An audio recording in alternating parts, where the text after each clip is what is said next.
The marble floors gleamed like mirrors beneath the afternoon light. At the center of the lobby stood a young girl, no older than 12. Her name was Leah Carter, a quiet, bright student whose only goal that day was simple. She wanted to deposit her birthday check. The number written in looping cursive ink read $500, a gift from her grandmother. Nothing about that seemed unusual to Leah. But for everyone else inside Rivergate National Bank, this would become a scene they would never forget. Her fingers brushed the edge of the check, proud and careful at the same time. She'd been saving for months to buy her first laptop for school. She smiled to herself, thinking how happy Grandma would be knowing she was learning about coding and science. But the smile didn't last. The moment she approached the counter, a shadow moved from the corner of the lobby. The branch manager. A woman named Susan Clark, tall, poised, and always ready to take charge. Her navy suit was immaculate. Her heels clicked against the floor with the precision of authority. Every eye in the room seemed to follow her. The young teller Mia had just begun helping Leah when Susan appeared beside her. "I'll take it from here," Susan said, her tone sharp enough to slice glass. Mia hesitated. "But she's just depositing." "I said I'll handle it." The energy in the room shifted. Conversations paused. Even the background music seemed to fade. Susan took the check from Leah's small hand and held it up toward the light. "Where did you get this?" Her question wasn't curious, it was accusatory, heavy with suspicion. Leah blinked. "It's from my grandma. For my birthday." Susan's lips tightened. $500? That's a lot of money for a child. A murmur rippled through the lobby. Two customers near the entrance stopped mid-transaction, watching quietly. A man in a gray suit tilted his head. Two women in yoga clothes whispered to each other. The bank's pristine calm was beginning to fracture. Susan looked Leah up and down. The neat school uniform, the tidy braids, the backpack with a small silver charm dangling from the zipper. Her eyes narrowed when she noticed the phone in Leah's hand. A newer model, one she clearly didn't think a child should own. "Where did you get that phone?" "My mom bought it for me," Leah said softly. "Of course she did." Susan's words dripped with disbelief. "Do you have any identification?" Leah pointed at the check again. "It has my name on it." "Anyone can write a name," Susan replied. Her voice carried across the marble hall. "We'll need to verify this." "Stay right here." Leah's heartbeat quickened. She could feel people watching her, whispering. Her throat felt tight, but she stayed calm. She'd seen her mother deal with rude people before. Always calm, always composed. Leah reminded herself to breathe. Susan gestured sharply to the teller. "Call security." Mia froze. "Security? For what?" "Call them now."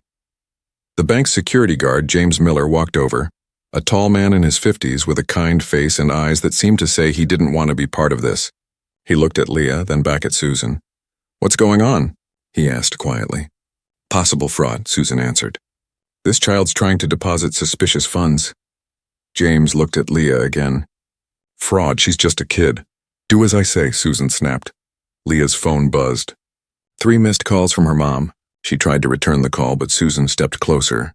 "No phone calls," she ordered. "I just want to tell my mom where I am." "No phone calls," Susan repeated, crossing her arms. A teenager standing by the ATM had begun recording on his phone. His voice carried over the murmurs. "Yo, this is crazy. They're calling cops on a little girl." People nearby turned to look. Phones were raised. The air was heavy, tense, electric with disbelief. Leah's fingers trembled slightly as she texted a quick message. "At the bank." "Come soon. Something's wrong," Susan noticed. "Give me the phone." "No," Leah said, holding it close. "You can't refuse. It's evidence." "I didn't do anything wrong," Leah whispered. Her voice was small but steady. The viewer count on the teenager's live stream began to climb. Dozens, then hundreds of people were now watching live. Strangers who didn't yet know that what they were witnessing would soon make national headlines. Within minutes, 3 police officers walked through the glass doors. The sound of their boots against the floor silenced the room. Leah turned toward them. She didn't cry. She didn't panic. She stood tall, small but unshaken. This wasn't just a misunderstanding anymore. This was something much bigger. And none of them knew who was about to walk through that door next. The lead officer, a woman named Rivera, looked around the bank with calm authority. Her partner, Officer Tran, followed close behind, his notebook already in hand. The atmosphere was thick enough to choke on. Rivera's voice was steady but firm. "What seems to be the problem here?" Susan was quick to step forward. "Thank goodness you're here." This child came in with a suspicious check. $500. Claims it's birthday money, but the story doesn't add up. Leah stood silently, her backpack hanging from one shoulder. Her voice, when she finally spoke, was soft but clear. "My grandmother sent it to me. For my birthday yesterday." Rivera crouched slightly so she was eye level with Leah. "Honey, what's your name?" "Leah Carter," she answered. "I'm 12 years old." Rivera nodded, her expression thoughtful. "And your parents?" "My mom works downtown." "My dad's in the army overseas," Susan interrupted, crossing her arms. "She's been changing her story since she got here. Now it's her dad in the army. Before that, it was something else." Leah looked up at her, eyes steady. It's always been the same story. People in the lobby began whispering louder now. The man in the gray suit set down his briefcase and started recording too. The live stream's viewer count was climbing past 1,000. Officer Tran frowned slightly. "Ma'am," he said to Susan, "does the child have any identification on her?" "She has a phone, an expensive one." "That should tell you something," Susan replied with a bitter laugh. Rivera straightened. "Having a phone isn't a crime." She turned back to Leah. "Do you want to call your mother so we can clear this up?" Leah nodded quickly. "Yes, please." Susan stepped in front of her again. "She's not making any calls until we finish this investigation." Tran looked over his shoulder at her, frowning now. "That's not standard procedure for a minor." Susan ignored him and waved her hand at the officers. "I know how this works. Children don't walk into banks with checks like this. You'll see I was right to be cautious." Leah's phone buzzed again. Her mother was calling. The ringtone, that's in a soft, classical piano piece, seemed out of place amid the tension. Susan's face tightened. "Fancy ringtone for a child," Leah answered simply. "My mom likes classical music." Rivera looked between them. Something wasn't right. The manager's tone, the child's composure, none of it made sense together. From the back of the lobby, the assistant manager, Daniel Lee, returned from lunch holding a coffee. He froze when he saw the officers, the crowd, and Leah surrounded by tension. "What's going on here?" he asked. "Potential fraud," Susan said sharply. "She's trying to deposit stolen money." Daniel took the check from her hand and examined it. His brow furrowed. "This is signed by a Margaret Carter. Atlanta address. Does that name mean anything to you, Leah?" Leah nodded. "She's my grandmother." Rivera crossed her arms. "All right. Seems simple enough. We can verify that easily." Susan's voice rose a little too quickly. "You can't just take her word for it. Look at her, the backpack, the phone, the check amount. It doesn't add up." "Ma'am," Rivera said slowly. "Those aren't reasons to assume fraud." But Susan wasn't listening anymore. Her voice trembled with the strain of maintaining control. "This is my branch, officer. I decide what's suspicious." Daniel's computer pinged as he checked Leah's account. His face drained of color. "Susan," he said quietly, "you need to see this." "Not now," she snapped. "It's about the account," he whispered. "I said not now." Rivera caught the tension and tilted her head.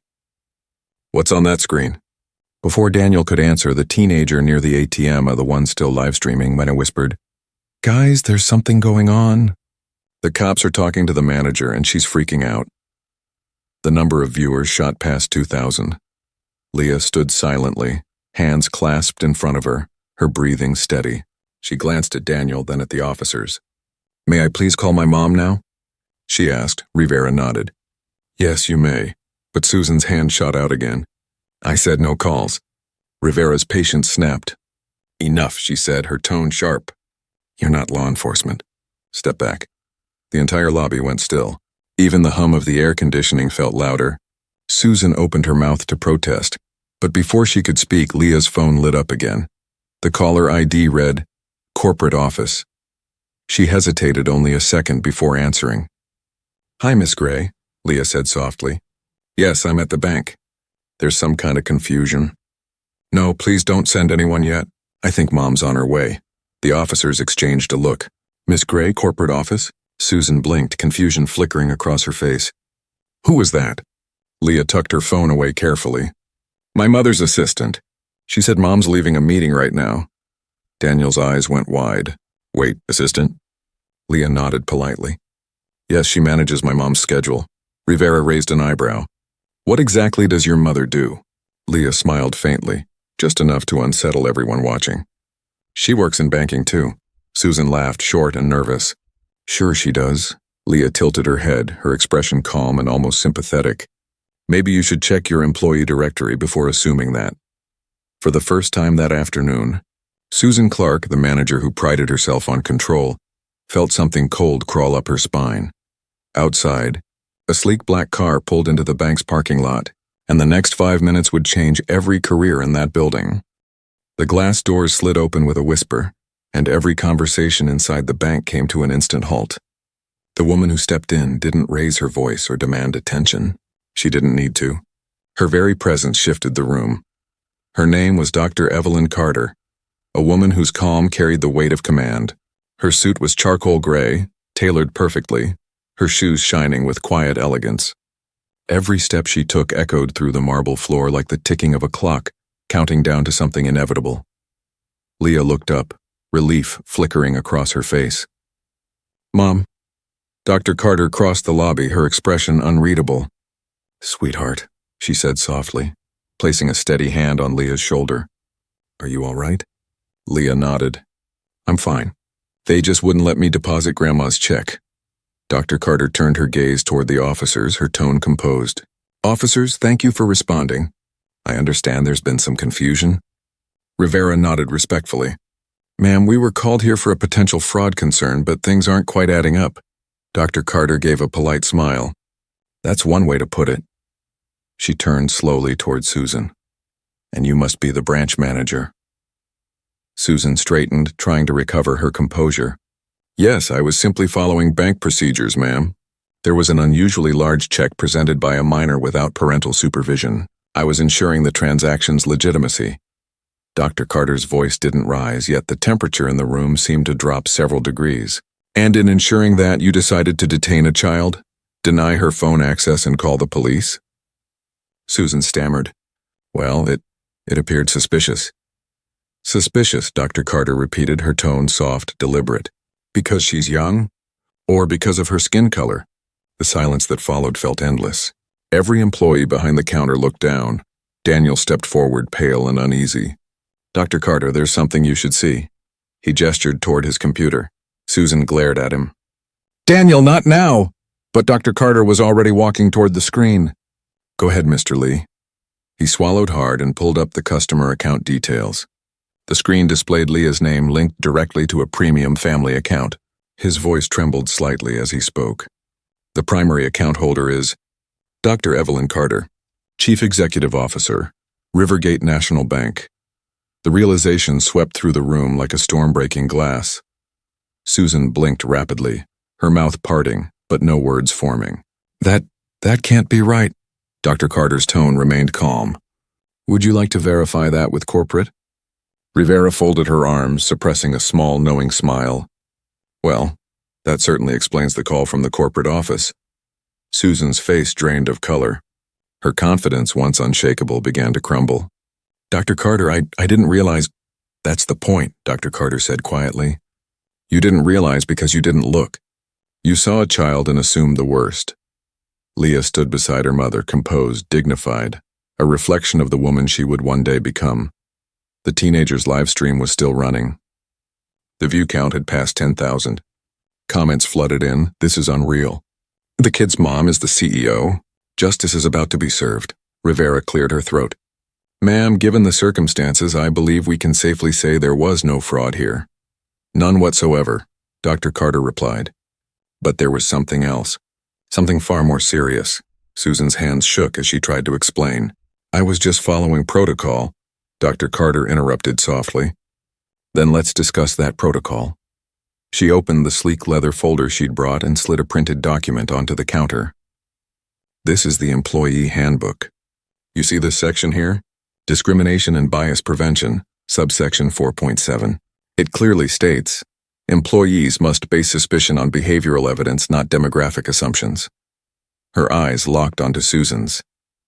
Tell me, Ms. Clark, What behavior from my daughter suggested fraud? Susan's lips trembled. It wasn't her behavior. It was the situation. The situation, Dr. Carter repeated again, her tone sharpening like the edge of a blade. A 12-year-old politely depositing a check from her grandmother. She glanced around the lobby. That situation? Nobody dared speak. Dr. Carter looked at the officers. I appreciate your professionalism, but I'll be handling this internally. Rivera nodded. Understood, ma'am. We'll file a report of the incident for transparency. Please do, Dr. Carter replied. I'll need a copy for our legal department. Susan swayed slightly where she stood. The reality of her mistake, humiliating the CEO's daughter in the CEO's own bank, was finally sinking in. Dr. Carter closed the folder. Ms. Clark, I'm giving you two choices. You may resign quietly today with a neutral reference or face termination for misconduct and bias violation. Susan's breath caught. Please, Dr. Carter, I didn't mean. Intent doesn't erase impact, Dr. Carter said calmly. You treated my daughter like a suspect because you couldn't imagine a child like her belonging to a family like ours. That's not security. That's prejudice, the crowd murmured softly. The livestream audience exploded with messages of support. The words dignity over discrimination began trending before anyone in the building realized it. Dr. Carter turned back to Leah. Sweetheart, are you ready to finish your transaction? Leah nodded. Yes, Mom. Mia, the young teller who had tried to help earlier, stepped forward quickly. I can handle that, Dr. Carter. Leah handed over the check. Mia processed it carefully, respectfully, her voice quiet but sincere. Deposit complete, Leah smiled. Thank you. Dr. Carter placed a hand on her daughter's shoulder. See, Leah? Dignity always wins. But she wasn't done yet. She turned back to the manager, her voice carrying through the lobby like a verdict. And as for this branch, we're about to make sure nothing like this ever happens again. Outside, camera crews were already arriving. Inside, every employee felt the shift, the beginning of something much larger than one confrontation. Dr. Carter had come not just to defend her daughter. She had come to change the system, and the story was only getting started. Within hours, the footage spread across the internet like wildfire. Millions of people watched the moment a 12-year-old girl stood her ground against humiliation and the quiet power her mother carried into that bank. News outlets replayed the clip on every network. Hashtags trended across platforms. People weren't just angry. They were inspired. They saw something rare, strength delivered through calm, not chaos. Inside Rivergate National's corporate tower the next morning, silence filled the top floor. Every executive sat at the long mahogany table as Dr. Evelyn Carter entered, a folder in one hand and resolve in her eyes. We're not sweeping this under a rug, she began. We're rebuilding the rug itself, no one spoke. The incident had already reached the board of directors. The brand's reputation, once pristine, hung by a thread. Dr. Carter laid a set of printed reports on the table.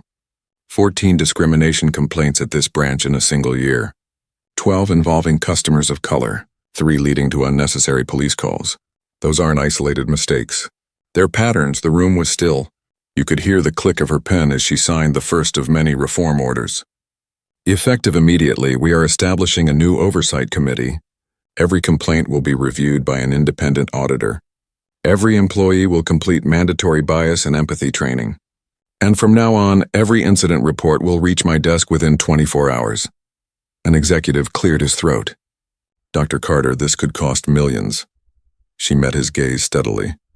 Prejudice already cost us more than money. It cost trust. We can earn money back. We can't buy integrity. Across the city at the downtown branch, workers removed the old framed photos of smiling executives and replaced them with a new sign, Rivergate National. Equal treatment for every customer. The first day of the new policy, Leah returned with her father, recently back from deployment overseas. The uniform he once wore was replaced by a simple gray sweater, but the pride in his posture hadn't changed. He watched quietly as his daughter approached the counter again, the same counter where she had once been surrounded by suspicion. This time the teller greeted her with warmth. Welcome back, Leah. Ready to deposit? Leah grinned. Yes, early allowance from my dad. The transaction took less than a minute. No raised voices. No disbelief. Just the quiet hum of a system finally working the way it should. Her father placed a hand on her shoulder, his voice low. You handled that day better than most adults would have. Leah smiled. Mom says sometimes the strongest thing you can do is stay calm. Behind them, new digital screens displayed statistics in real time. Days since last discrimination complaint. 23. Customer satisfaction, 95%. Training completion, 100%. The branch looked different now, brighter, more welcoming. The staff was diverse, the energy respectful. For the first time, the lobby felt like it belonged to everyone. Dr. Carter visited later that week. Employees straightened as she entered, but her tone was kind, not commanding. This isn't about punishment anymore, she said. It's about progress. She walked them through the new reporting system, a digital portal that allowed customers to instantly report bias or unfair treatment. Complaints would go straight to corporate review with full transparency. Change starts with accountability, she told them. You can't fix what you refuse to see. Outside the bank, people stopped by just to take pictures of the new sign. The story had become a symbol, a reminder that one small act of injustice could spark nationwide reform. Universities began teaching the Rivergate transformation as a case study in ethics and leadership. Professors dissected the moment when power met prejudice and turned it into progress. Students debated what real accountability looked like. Leah's name appeared in news headlines not as a victim, but as a catalyst. She didn't enjoy the fame. She only hoped her experience would help someone else who faced the same quiet cruelty she had endured that day. When asked by a reporter what lesson she took from it all, Leah answered simply, that calm isn't weakness, it's control. Her mother watched from behind the cameras, pride shimmering in her eyes. Months passed. Rivergate National became the model every other financial institution wanted to follow. Regulators cited their policies. Other banks called Dr. Carter for guidance. Even lawmakers referenced the Leah Carter case when discussing anti-discrimination reforms. In less than a year, a moment that began with one manager's prejudice had evolved into a movement. And the people leading it were a mother and her daughter, who refused to let fear decide how they would respond. But even with all the changes, Dr. Carter knew the work wasn't done. She stood by her office window one quiet morning, looking over the city skyline, and whispered to herself, every generation has to build the world they want to live in. Leah's already building hers. A year later, Leah Carter stood at a podium that seemed far too large for someone her age. The audience was a sea of faces, business leaders, educators, community organizers, all waiting to hear from the girl whose story had sparked reform in every major bank across the country. She looked calm, confident, the same way she had inside that marble-floored bank. Only now she understood the power of what she'd done. The question, she began, her voice steady, isn't whether bias exists. The question is what you do when it stands in front of you. Every word landed like a quiet hammer. That day I didn't argue. I didn't yell. I didn't fight to be seen. I just stood where I was supposed to be and let the truth speak for itself. My mom always told me that calm is stronger than anger, because calm people are the ones who finish what they start. Her mother watched from the front row, hands folded, pride shimmering behind her composed expression. Leah continued, her tone soft but unshakable. I learned that preparation is power, knowing your rights, knowing your worth, knowing who to call when you need help. That's how you change things. The crowd rose in applause that felt like thunder. The same story that had begun with humiliation was now teaching a generation how to stand tall with quiet dignity. In the months that followed, Leah and Dr. Carter launched the Carter Foundation for Equal Access, providing scholarships to students from underrepresented backgrounds who wanted to pursue business, law, and finance. Each scholarship included mentorship, financial literacy programs, and internships at Rivergate National, now a leader in equity and ethics. Dr. Carter's reforms spread internationally. Global banks adopted her framework for bias monitoring, and regulators cited the Carter Protocol as a new standard for corporate accountability. Leah traveled with her mother to conferences and universities, telling their story not as victims but as reformers. At one event, a young student asked her, "Weren't you angry that day?" Leah smiled. "I was," she said. "But anger burns fast. I wanted something that would last. Her answer echoed in the room long after she stepped off the stage. That year, the Foundation's motto began appearing on billboards, classroom walls, and social media banners: dignity over drama, strategy over chaos, change over fear. It wasn't just a phrase. It was a movement. Dr. Carter testified before Congress, presenting data showing how corporate bias reforms improved not only fairness, but also profitability and employee satisfaction. Senators quoted her words in their reports. Integrity isn't a moral accessory. It's a structural requirement. Meanwhile, Leah began visiting schools, teaching children how to respond to discrimination with strength, not rage. She showed them how to document, how to stay calm, and how to use their voices to demand fairness. Her message reached millions. Don't let someone's doubt define your truth, she told them. Stay calm, stand tall, and let your preparation speak for you. The live video from that day at Rivergate continued to circulate online, not as a scandal, but as a case study in courage. Teachers used it in classrooms. Businesses used it in training. It became the spark that reminded people that systemic change doesn't always begin with shouting. Sometimes it begins with silence, dignity, and one powerful question: why? Years later, Leah would return to that same bank, older, taller, with a degree in economics and a quiet smile of recognition. The marble floor was the same, but everything else had changed. A new plaque near the entrance read, "The Carter Principle. Every customer deserves respect." Leah paused, tracing the engraved letters with her fingertips. She turned to the teller, now an older version of Mia who had been promoted to branch director. "It feels different now," Leah said. Mia smiled warmly. "Because of you, it is." As Leah stepped outside into the golden light of the afternoon, she saw her mother waiting by the car. They shared a look that carried every unspoken word between them: the pain, the pride, the progress. No speeches, no dramatics, just quiet victory. The world was a little better than it had been before, and it had started with a little girl, a birthday check, and the courage to stay calm when everyone else lost theirs. That's how change begins. Not with noise, but with nerve. Not with power, but with principle. Because when dignity leads, everything else follows. The evening air was cool when Leah and her mother arrived at the grand auditorium of the National Business Ethics Awards. Cameras flashed, journalists called their names, and a banner overhead read, "Honoring Courage in Corporate Leadership." Dr. Evelyn Carter was one of the finalists for a Lifetime Achievement Award. Leah walked beside her mother through the flashing lights, the same way she once walked beside her through the bank lobby, calm, steady, centered.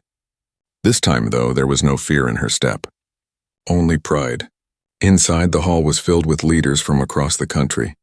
CEOs, policymakers, and educators filled the rows. They all knew the story.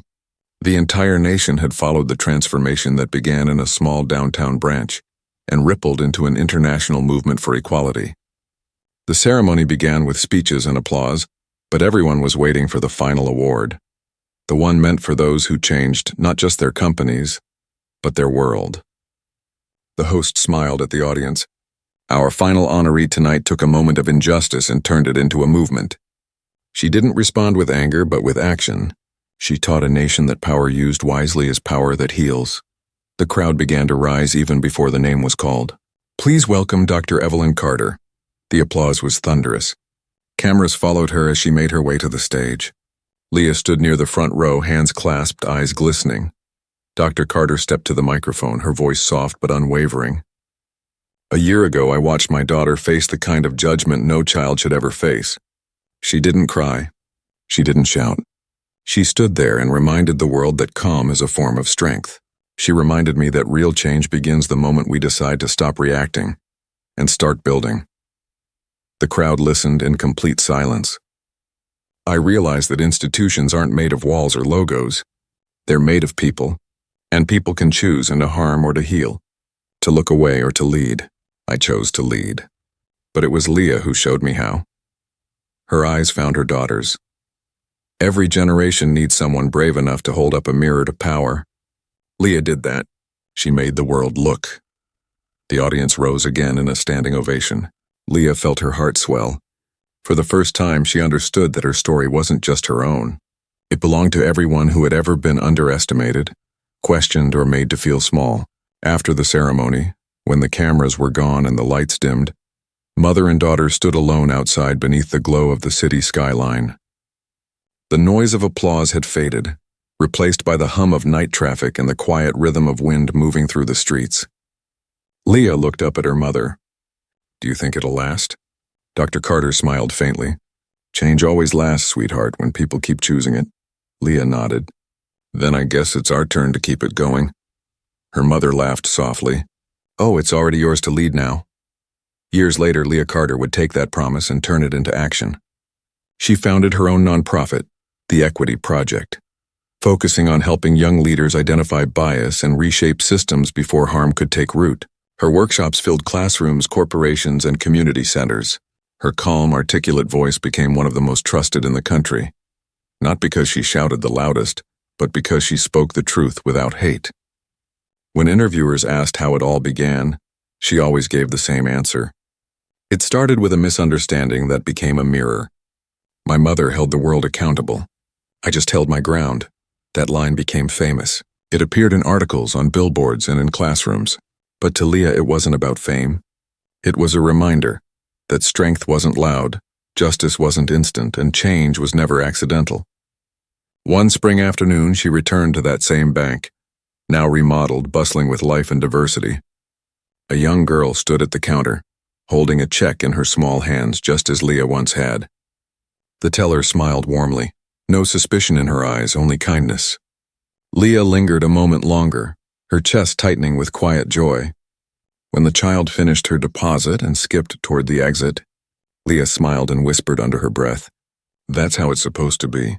Outside, she looked up at the sunlight gleaming across the glass facade where words were etched in gold beneath the Rivergate logo. Every voice matters. Every person belongs. Leah turned toward the city, the reflection of light dancing in her eyes. The world had changed, not because someone demanded it, but because someone believed it could. And sometimes that's all it takes. One calm voice in a loud room, one brave heart that refuses to bow. One story that reminds everyone listening, dignity doesn't shout. It stands. And when it stands long enough, the world finally stands with it.